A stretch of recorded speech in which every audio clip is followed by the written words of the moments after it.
네. 네, 이거 안 건드려도 돼요. 요새 이게 마이크가 좋아져가지고 잘 들리죠? 네, 오늘 우리 주일학교 짐을 다 이사를 했습니다. 그래서 그동안 썼던 석촌 주일학교를 싹 비우고 우리 송승아 경제 또 오명수 형제 전병 경제 세 분이 또 열심히 수고해 주셔가지고 정리가 잘 돼서 아주 감사하게 생각합니다. 오늘은 그리고 뭐 한 가지 할 이야기가 있었는데 까먹었어요. 네, 나장님 이따가 저기 광고 때 이야기할 거고요. 오늘 설교 말씀의 제목은 교회의 머리와 주인은 예수님입니다. 우리가 잘 아는 내용이죠. 성경 공부하시면서 다들 기본적으로 배우고 시작하는 거니까 교회의 머리는 누구죠? 예수님이죠. 네. 그리고 또 다른 편으로 또 교회의 주인은 예수님이시죠. 그래서 우리가 예수님을 주님이라고 부릅니다. 자, 그런데 그 교회를 구성하는 구성원들은 여러분 개개인이죠. 그래서 개인의 믿음과 그리고 교회라는 공동체의 믿음, 이 두 가지가 있어요. 두 가지가 있는데 여러분 개인의 믿음과 공동체, 즉 교회 믿음이 어떤 상호 연관관계가 있을까요? 생각해 보신 적도 아마 있을 것 같고 한번 생각해 봅시다. 그렇죠? 뭔가 연관은 있지 않을까요? 예.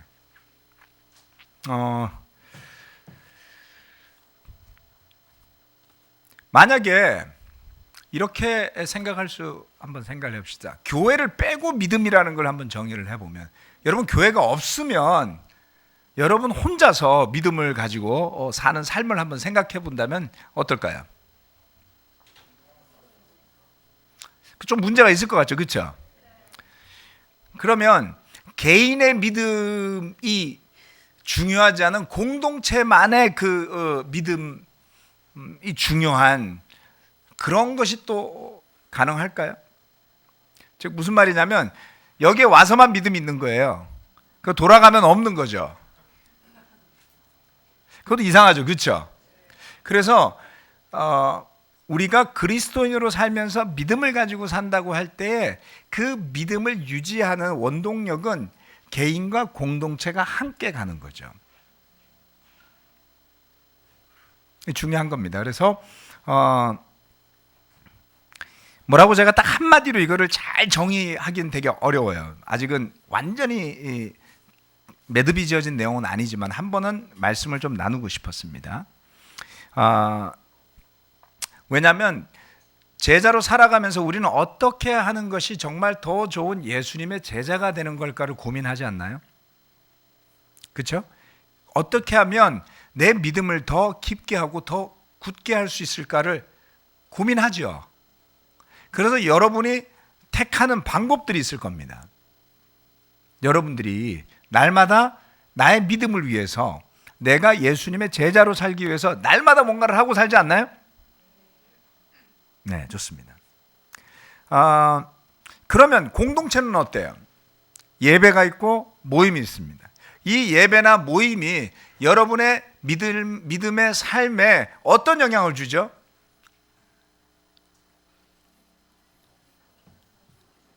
힘을 준다. 격려를 준다. 함께 한다. 뭔가 기쁨이 또 있다. 어떨 때는 교회 때문에 짜증나는 때도 있나요?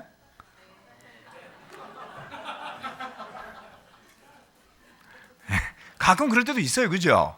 마음에 안 들 때. 그게 지속되면 좀 문제가 있겠죠. 자, 공동체가 건강하다는 또 여러분의 영적인 삶에 어떤 긍정적인 영향을 주고 있다는 것을 여러 가지 증거로 찾아볼 수 있습니다. 한 예를 들면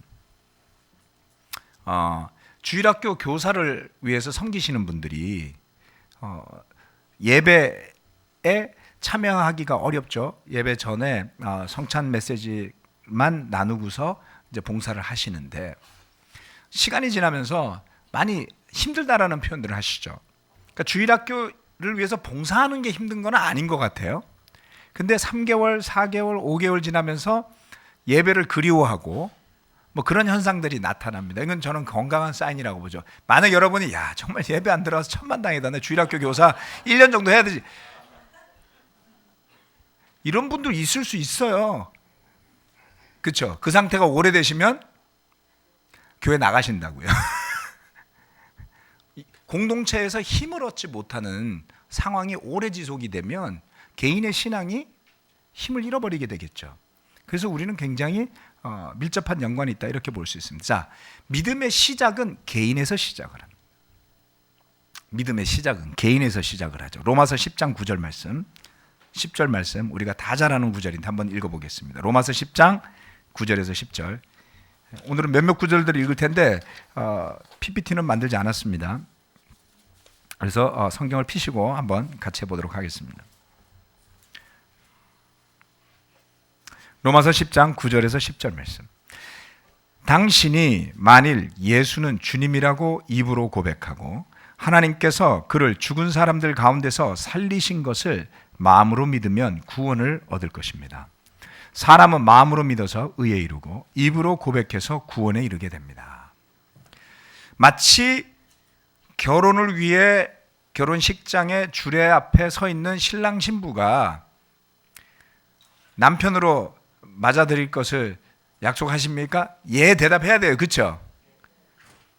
잠시만요. 이럴 수 없죠. 개인적인 고백을 물어보잖아요. 아내로, 남편으로. 마치 그러한 것처럼 우리의 믿음의 시작은 여러분 믿죠? 그러고 가는 게 아니라 개인의 확신을 물어보잖아요. 그렇죠? 당신은 믿습니까? 네, 믿습니다. 그러면 그 예수님을 무엇이라고 고백하시겠습니까? 예수님은 나의 주님이십니다. 스스로 고백하시잖아요. 약간은 강요성 질문 같아 보이지만 그 질문을 우리가 늘 물어보는 이유가 있습니다. 스스로 개인의 믿음과 고백으로 그 믿음의 삶이 시작이 되는 거예요. 신앙 고백은 집단의 고백은 아닙니다. 하나님 앞에 개개인의 고백이죠. 구원도 집단의 구원은 아니에요. 그렇죠? 서울 그리스도의 교회에 세례받은 등록 교인이 되면 반드시 구원받는다. 이러면 얼마나 좋겠어요. 운전면허증처럼. 장롱면허도 면허고요. 그렇죠? 예. 그러나 믿음에 관한은 그렇지가 않습니다. 집단에 묻어서 가는 것이 아니라 그 공동체에 소속이 되고 영향을 주고받지만 하나님 앞에 서게 될 때에는 어느 교회 소속이 중요한 게 아니에요. 개개인이 하나님 앞에 어떤 믿음으로 왔는지를 하나님이 보시게 될 거라는 것이죠. 그래서 신앙 고백은 집단의 고백이 아닙니다. 누구든 하나님 앞에서 스스로 고백해야지 되는 것이죠. 그런데 그런 개인적인 고백을 통해서 시작된 믿음의 삶은 바로 시작 전부터지만 고백하고 세례를 받고 거듭남으로써 바로 교회라는 공동체 안에서 함께 가게 됩니다. 즉 개인적인 시작, 믿음으로 시작된 삶이 공동체 안에서 바로 시작이 되는 것이죠. 그래서 에베소서 우리가 잘 아는 구절입니다. 제가 읽어드리겠습니다. 2장 19절부터인데요. 그러므로 이제 여러분은 외국 사람이나 나그네가 아니요 성도들과 함께 시민이며 하나님의 가족입니다. 여러분은 사도들과 예언자들이 놓은 기초 위에 세워진 건물이며 그리스도 예수가 그 모퉁이 돌이 되십니다. 그리스도 안에서 건물 전체가 서로 연결되어서 주님 안에서 자라서 성전이 됩니다. 그리스도 안에서 여러분도 함께 세워져서 하나님이 성령으로 거하실 처소가 됩니다. 자, 이제 우리는 개인적인 믿음으로 시작을 하는데, 고백으로 시작을 하는데, 시작과 더불어 우리는 연결되기 시작을 해요. 그리고 함께 세워져 가게 되죠. 그 믿음의 시작과 더불어 우리는 그리스도의 몸이라고 불리는 교회 공동체의 소속 구성원이 됩니다. 그래서 성경의 여러 곳에는 그와 같은 것을 뒷받침하는 구절들이 있습니다. 여러분은 그리스도의 몸이요 따로따로는 지체들입니다. 고린도전서 12장 27절 말씀입니다. 우리 모두가 잘 인지하고 있죠. 함께 모일 때 우리는 그리스도의 몸을 구성하고 각각은 하나하나의 지체들이다. 어떤 사람은 발가락, 어떤 사람은 발톱. 그렇죠? 네. 어떤 사람은 손가락, 어떤 사람은 코, 어떤 사람은 눈, 어떤 사람은 귀. 그래서 우리는 다 다른데 그 다른 모두가 모여서 한 몸을 구성한다라고 성경이 가르치지 않았습니까? 그런데 우리에게는 거기까지 이야기하면 사족이 되니까 넘어갑시다. 하다 보면 자꾸 유혹이 와요. 자, 그래서 그런 공동체가 되는데 그 공동체 생활을 통해서 얻는 게 있고 잃는 게 있습니다. 결혼을 통해서 얻는 게 있고 잃는 게 있죠. 결혼하신 분들, 결혼하면서 얻는 게 뭐가 있습니까? 가정? 자녀? 저는 이렇게 표현합니다. 대부분 결혼을 하는 이유가 여러 가지가 있겠지만 외로움을 덜고자 하는 목적이 제일 커요. 싱글로 혼자 살면서 뭐 불편하신 거 있으세요? 별로 없어요. 조금 불편해요. 그래서 외로움을 덜고자 결혼을 했는데 외로움은 덜어지는데 그 대신에 해야 될 게 너무 많아요. 그래서 잘못하면 결혼은 손해보는 장사 같은 거예요. 공감들 안 하시네. 아유, 잘 사시는 것 같아. 아멘. 조심하고 있었어. 그죠? 얻는 게 있고 잃는 게 있지 않습니까? 네, 우리가 공동체로 그 믿음을 시작할 때에 얻는 것은 무엇이고 잃는 것은 무엇일까요? 서신서에서는 종종 이와 같은 공동체 생활에서 비롯되는 문제점들을 이야기합니다. 그 공동체 안에서 우리는 영향을 주고받죠. 그 중에는 좋은 것도 있고 그 중에는 나쁜 것도 있습니다. 자, 좋은 것도 나쁜 것도 믿음으로 바라볼 때에는 모든 것이 협력해서 선을 이룬다라고 성경 말씀 우리에게 가르치고 있어요. 즉 믿음으로 바라본다면 교회라는 공동체 안에서 일어나는 모든 작용이 하나님의 선을 이루는 길로 가게 될 겁니다. 조건이 있어요. 믿음으로 바라볼 때. 왜냐하면 서신서에는 그 교회라는 공동체가 있기 때문에 벌어지는 여러 작용을 이야기하는 가운데 부정적으로 일어났던 일들을 분명하게 설명하기 때문입니다. 갈라디아서 1장 7절 말씀 이렇게 이야기하고 있습니다. 갈라디아서 1장 7절 말씀. 실제로 다른 복음이 있는 것은 아닙니다. 다만 몇몇 사람이 여러분을 교란시켜서 그리스도의 복음을 왜곡시키려고 하는 것뿐입니다. 갈라디아서 2장 4절 말씀. 몰래 들어온 거짓 신도들 때문에 할례를 강요받는 일이 있었던 것입니다. 그들은 우리를 노예로 만들고자 하여 그리스도 예수 안에서 누리는 우리의 자유를 엿보려고 몰래 끼어든 자들입니다. 여러분, 교회에 의도를 가지고 몰래 끼어든 사람이 있다 그랬어요. 실제로 우리 교회 안에 있었습니다. 몰래 끼어들어서 거짓말로 성경을 공부하고 거짓말로 세례까지 받으려고 했던 사람이 있었어요. 그리고 리포트를 써서 올렸죠. 서울 그리스도의 교회 이상하다. 근데 그 리포트를 쓴 단체가 장로교회에서 2단으로 지정이 됐어요. 공식 2단. 그 다음 그 리포트를 썼던 리포터는 자기 경력을 허위로 기재하고 다녔던 사람이었습니다.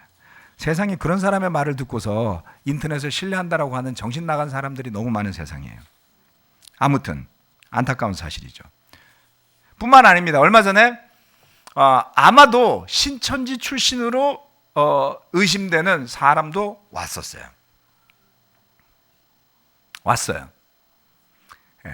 그 신천지가 어떤 방법을 택하는지는 일반적으로 알려져 있습니다만은 교회들이 막을 방법이 없어요. 어느 교회나 목회자에게 불만이 있기 마련이죠. 그래서 교회로 들어와서 교인과 더불어 섞이고 1년이고 2년이고 3년이고 4년이고 가는 동안 사람들의 신뢰를 얻은 다음 그 사람들이 목회자에 대해서 가지고 있을 만한 불만을 수집하고 그것을 터뜨려서 드디어는 교회를 풍비박산을 내고 신천지의 교회로 변화시키는 능력을 가진 추수꾼이라는 사람들을 보내죠. 들어왔는데 우리 교회도 목회자들에게 불만을 가진 사람은 저는 대부분이라고 봅니다. 그게 좋은 거예요. 그렇죠? 맹목적으로 좋아하는 게 아니기 때문에. 그래서 그 사람들이 들어와서 그걸 찾으려고 하면 많이 찾을 수 있어요. 근데 그렇다고 흔들리질 않아요. 별로 새로운 게 없어서. 그리고 더 나아가서는 성경 공부를 하자고 자꾸 졸르거든요. 그래서 얘네들이 당황을 한 거예요. 자기들이 성경을 공부하자 그래갖고 사람들이 따라와야 되는데 거꾸로 여기에 있는 사람들이 성경을 공부하자고 자꾸 졸르니까 시작을 했어요. 시작을 했는데 뭘 자꾸 물어봐.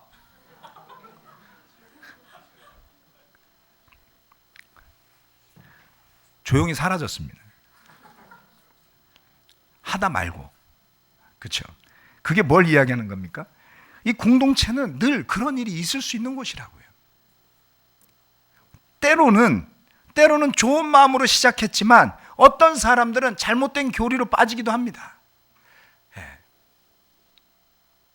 그 잘못된 교리로 빠지고자 할 때 특별히 우리 교회는 교리가 확립이 된 게 없으니까 싸울 수가 없잖아요. 그렇죠? 교리가 없잖아요. 네, 성경 구절들 몇 가지를 가지고 그냥 설명하고 끝나는 거라서 싸우기도 힘들어요. 그래도 하는 경우들이 있습니다. 분명히 갈라디아에서뿐만 아니라 디모데서에서도 고린도서에서도 사람들이 성경적인 목적에서 벗어나서 쓸데없는 토론과 잘못된 가르침으로 빠져들거나 세상적인 죄, 유혹에 빠져들어서 복음으로부터 멀어지는 일들이 있었음을 이야기합니다. 결국 교회 안에는 온갖 잡다한 사상도 들어오고요, 거짓 유혹도 들어오고요, 가르침도 들어오는 곳이에요. 사도들이 눈을 뜨고 지켜도 지켜지지가 않습니다. 우리가 무슨 투시경을 앞에다 설치해놓고 들어오는 사람마다 센서링 하는 게 아니잖아요. 웰컴 하잖아요. 오히려 굉장히 뜨겁게. 그리고 더 나아가서는 도덕적으로 지탄받을 만한 일들이 생기는 것이죠. 고린도 교회 안에는 성도들 간의 소송 문제도 있었습니다. 돈 빌려가고 안 갚고 이런 것들도요. 성도들 간의 분쟁도 일어나는 것입니다.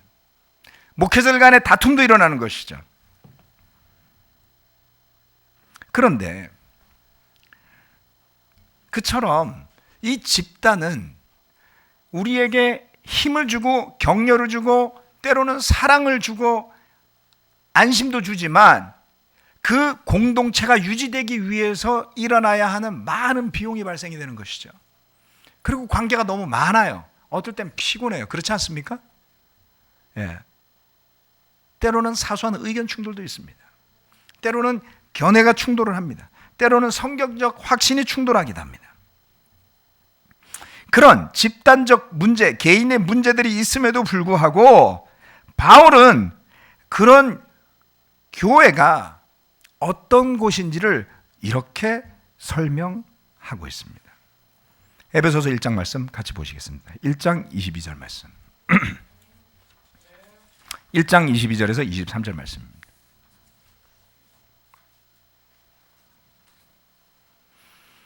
에베소서 1장 22절에서 23절 말씀.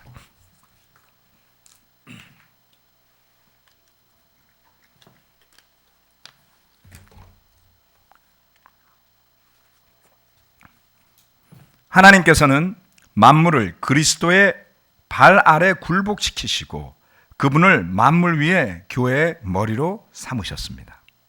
교회는 그리스도의 몸이요 만물 안에서 만물을 충만케 하시는 분의 충만함입니다. 여러분, 이 말씀을 믿을 수 있겠습니까? 그리스도의 몸이라고 할 때 우리는 머리로 생각을 해요. 그리스도의 몸, 머리, 그리스도 맞아. 그런데 그 그리스도의 몸이 이거라고요. 무슨 이야기냐면 조금 전에 있었던 거짓 가르침이 판을 치고 거짓 신자들이 와서 유혹하고, 그리고 신도들 간에 소송이 일어나고 지도자들 간에 다툼이 있고, 이게 도대체 뭐지? 그게 그리스도의 몸이라고요.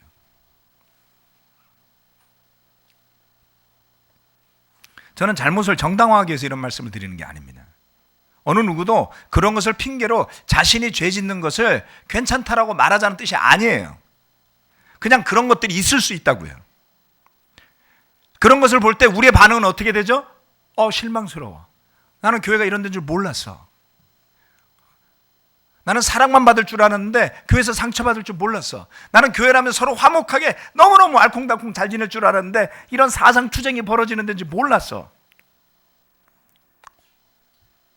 그런 곳을 만물 안에서 만물을 충만케 하시는 분의 충만함 그 자체라고 성경이 이야기하고 있어요. 여러분, 이 구절을 깊게 묵상하시길 저는 권해드립니다. 그 이야기 중에 하나는 이런 것이죠. 이 교회가 성경적인 가르침을 토대로 세워진 교회라면, 시작이 잘못되면 좀 곤란해요. 말씀을 토대로 올바로 세워진 교회라면 그곳에 어떤 문제가 있다 할지라도 그 안에 그리스도의 충만함이 있는 곳이다 라는 것을 믿을 수 있겠습니까?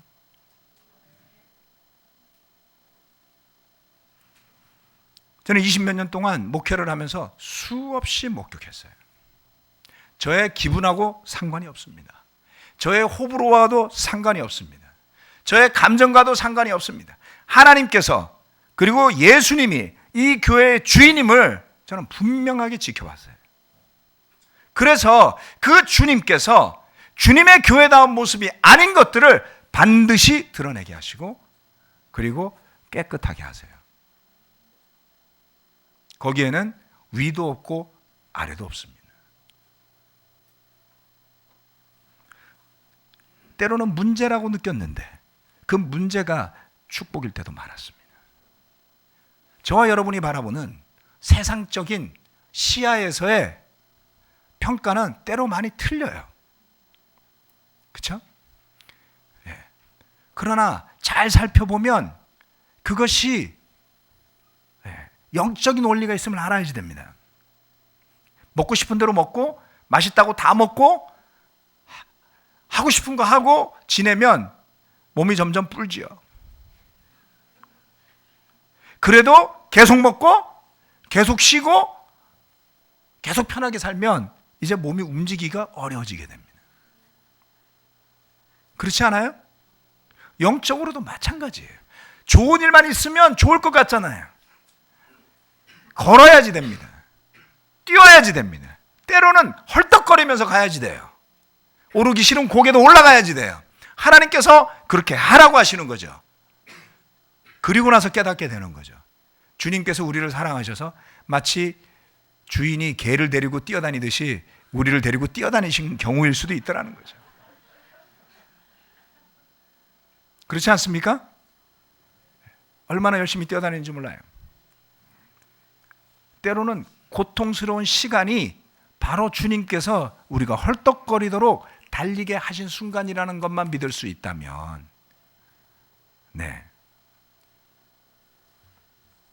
저는 오히려 모든 게 너무 편안할 때 이제 두려워져요.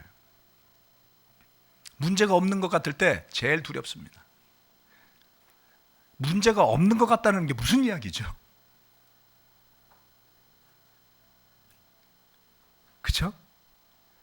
그 문제를 없애기 위해서 얼마나 노력을 했다는 거예요. 그죠? 그리고 내가 보기엔 문제가 하나도 없어요. 정말 그게 좋은 걸까요? 아닙니다. 문제가 생깁니다. 갈등이 생깁니다. 그런데 그 갈등이 생기는 것을 통해서 하나님이 새로운 기회를 열어주세요. 고민하게 하세요. 기도하게 하세요. 의지하게 하세요. 제 고민을 여러분한테 다 개인적으로 설명을 드리기가 어려운 게 여러분하고 다 연루가 돼 있어서 제가 공개적으로 설교하면 안 돼요. 아시겠죠? 좀 속 시원하게 그게 뭐였는지 이야기해 주세요. 근데 자기 이야기면 못 견딘다니까요. 그러니까 너무 그런 거 기대하지 마세요. 개념적으로 이해하시고 그냥 가시기 바랍니다. 정말 감사합니다. 저는 사실은 때로는 저를 괴롭게 하는 사람도 있었고요, 제가 괴롭게 하는 사람도 있었습니다.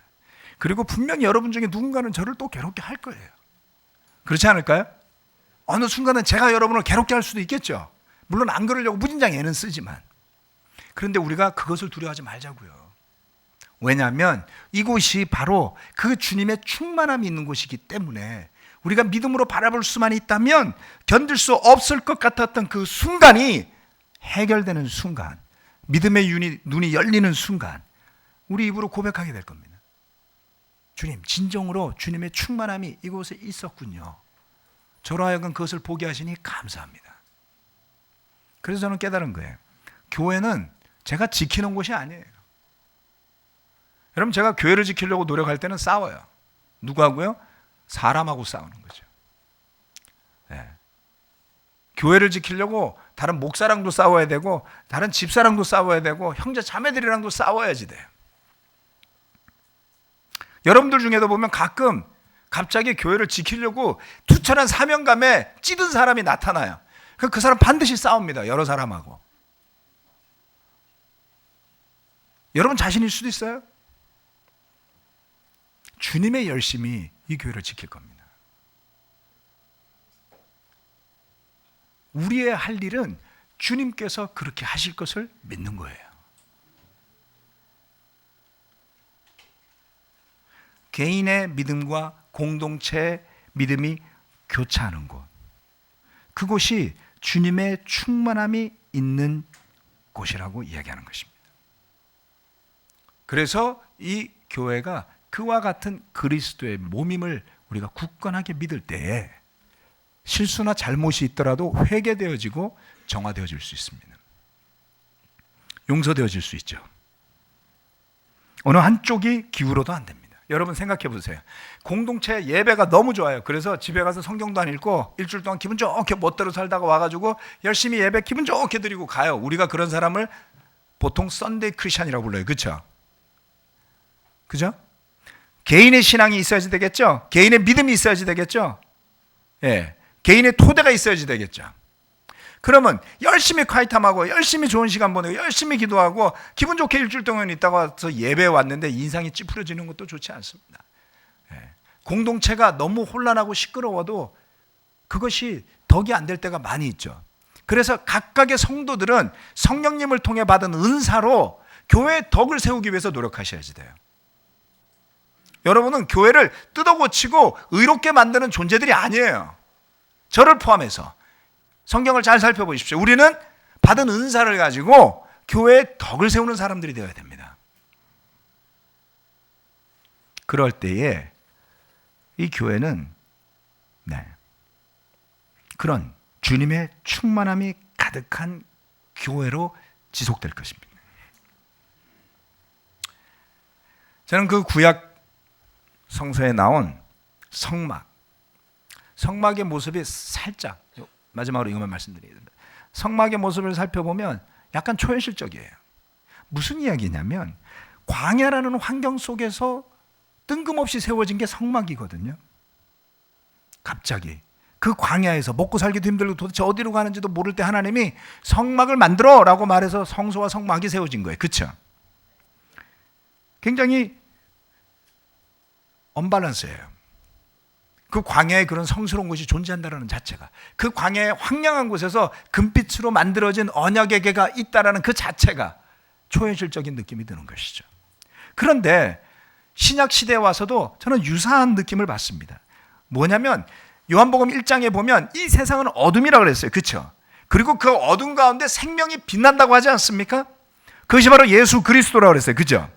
그런데 이 세상이라는 어둠 속에서 우리를 구원의 길로 이끄는 그 구원의 배, 그리스도의 몸, 그 주님의 충만함이 있는 곳, 그것이 바로 교회더라는 것이죠. 그래서 저는 여러분들이 이 부분을 묵상해 보시기를 권해드리는 겁니다. 여러분 개인의 신앙과 그리고 공동체의 신앙이, 그 믿음이 만나지는 곳, 그리고 그것이 상호작용하면서 함께 발전하고 성장하는 곳, 그것은 여러분과 저의 노력으로 되지 않아요. 하나님의 섭리와 그 말씀의 능력과 성령의 인도하심에 압도되어질 때 우리의 힘으로 세운 교회가 아니라 하나님의 인도하심으로 세워진 그 엄청난 구원의 배에 우리가 태워진 것이죠. 그게 낫지 않습니까? 저와 여러분이 못질에서 세운 교회는 잘못된 재단이 될 겁니다.